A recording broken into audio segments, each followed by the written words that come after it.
यहाँ पे हम लॉगिन करेंगे। ये लाइव पोर्टल पे लॉगिन कर रहे हैं हम। यहाँ पे सबसे पहले अपना यूज़र जो नेम है हमने ये डाला यहाँ, और इसके बाद आप यहाँ पे पासवर्ड, आपको अपने पासवर्ड डालना है।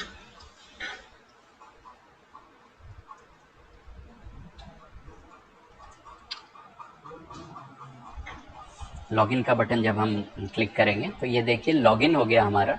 और आपको कैसे पता चलेगा कि मैं किस कैपेसिटी में लॉगिन किया हूँ, आप यहाँ पे देख सकते हैं। इस जगह पे ये यूज़र टाइप में एजेंसी एडमिन शो हो रहा है और नीचे एजेंसी का नाम है। ठीक है, तो यहाँ पे हमने एजेंसी एडमिन के लॉगिन से पीएफएमएस के पोर्टल में एंटर कर लिया है या लॉगिन कर लिया है। अब एजेंसी एडमिन जो होता है किसी भी एजेंसी का, पीएफएमएस के जो सिस्टम में सबसे हाईएस्ट लेवल पे है, वो हायरार्की में सबसे हाईएस्ट लेवल पे है। इसमें क्या करना होता है कि एजेंसी एडमिन को अपने नीचे या अपने अंडर दो तरीके के यूजर, डिफरेंट यूजर्स क्रिएट करने पड़ते हैं या बनाना पड़ता है। तो कुल मिलाकर के पीएफएमएस सिस्टम पे आपको एक्सपेंडिचर फाइल करने के लिए 3 तरीके के यूजर्स की जरूरत होती है। पहला होता है एजेंसी एडमिन, जो आपने देखा है हमने यहाँ लॉगिन किया हुआ है। और एजेंसी एडमिन का लॉगिन या रजिस्ट्रेशन इनिशियली एक बार होता है, जिस समय आप अपनी एजेंसी का रजिस्ट्रेशन कराते हैं। ये हमने ऑलरेडी एजेंसी रजिस्ट्रेशन वाले टॉपिक पे चर्चा कर लिया है। अब एजेंसी एडमिन अपने नीचे 2 तरीके का यूजर्स बनाएंगे। वो जो 2 तरीके के यूजर्स हैं, उसमें पहला जो यूजर है उसको हम कहते हैं एजेंसी का data entry operator, data operator या डेटा एंट्री ऑपरेटर। और दूसरा जो यूजर होता है दूसरी श्रेणी का, उनको हम कहते हैं डेटा अप्रूवर। ठीक है, ये हर एजेंसी एडमिन के लिए जरूरी है कि वो अपने under 2 user, different users create करें। और ये यूजर्स कहाँ से क्रिएट हो सकते हैं, अब हम उस चीज को देखते हैं। यहाँ देखें आप, ये मास्टर्स में मास्टर्स का जो टैब है, इसमें यूजर्स का एक छोटा सा टैब है। यहाँ पे हम जाएं ऐड न्यू। जैसे ही हम ऐड न्यू को क्लिक करेंगे तो ये आपके सामने ये पेज, एक क्रिएट एजेंसी यूजर का पेज खुल गया। यहाँ पे टाइप्स ऑफ यूजर में जा करके हम एक पहले डेटा ऑपरेटर बना लेंगे।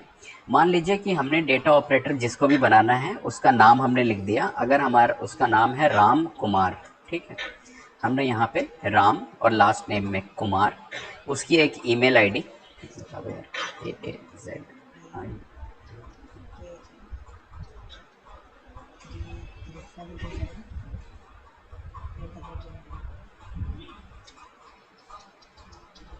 यहाँ पे ईमेल आईडी डाल देंगे।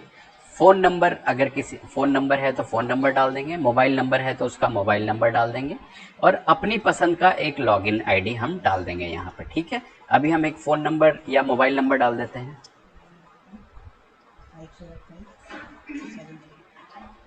ठीक है, ये हमने डाल दिया। और लॉगिन आईडी हम अपनी पसंद का यहाँ पे कोई लॉगिन आईडी डाल देते हैं। यहाँ पे मैंने लॉगिन आईडी बनाया है SPYMDEO। ठीक है, और इसको हम क्या करेंगे, फर्दर सबमिट करेंगे। ये देखिए यहाँ पे मैंने फ़ोन नंबर नहीं डाला था, तो एक फ़ोन नंबर की ज़रूरत है। यहाँ पे आप लैंडलाइन नंबर या कोई सा भी नंबर डाल दीजिए यहाँ पे जो आपके ऑफिस का है।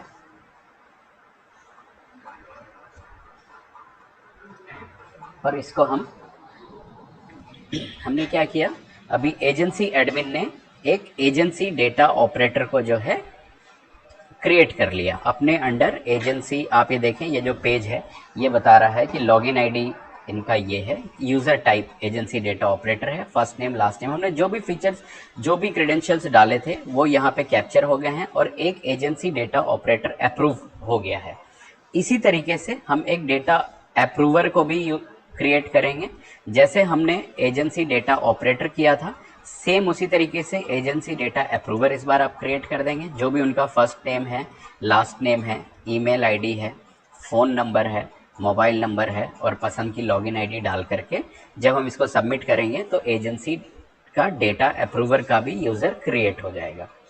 ये आपको बेसिक डिफरेंस समझने की ज़रूरत है कि जो हायरार्की है पीएफएमएस में, उसमें सबसे लोएस्ट लेवल पे या सबसे निचले स्तर पे आता है एजेंसी का डेटा एंट्री ऑपरेटर, और उससे ऊपर आते हैं डेटा अप्रूवर, और हाईएस्ट लेवल पे है एजेंसी का एडमिन, एजेंसी एडमिन जिसको हम कहते हैं। तो ये 3 तरीके के यूजर्स हैं जिसकी जरूरत होगी आपको पीएफएमएस में एक्सपेंडिचर फाइल करने के लिए। हमने अभी देखा कि ये तीनों तरीके के यूजर्स के क्रिएशंस पे हमने चर्चा किया। अब हमारे एजेंसी में 3 यूज़र्स ऑलरेडी क्रिएट हो गए हैं और आगे हम इन यूज़र्स की मदद से जो PFMS की फर्दर एक्टिविटीज़ हैं उसको करेंगे, उन चीज़ों पर चर्चा करेंगे।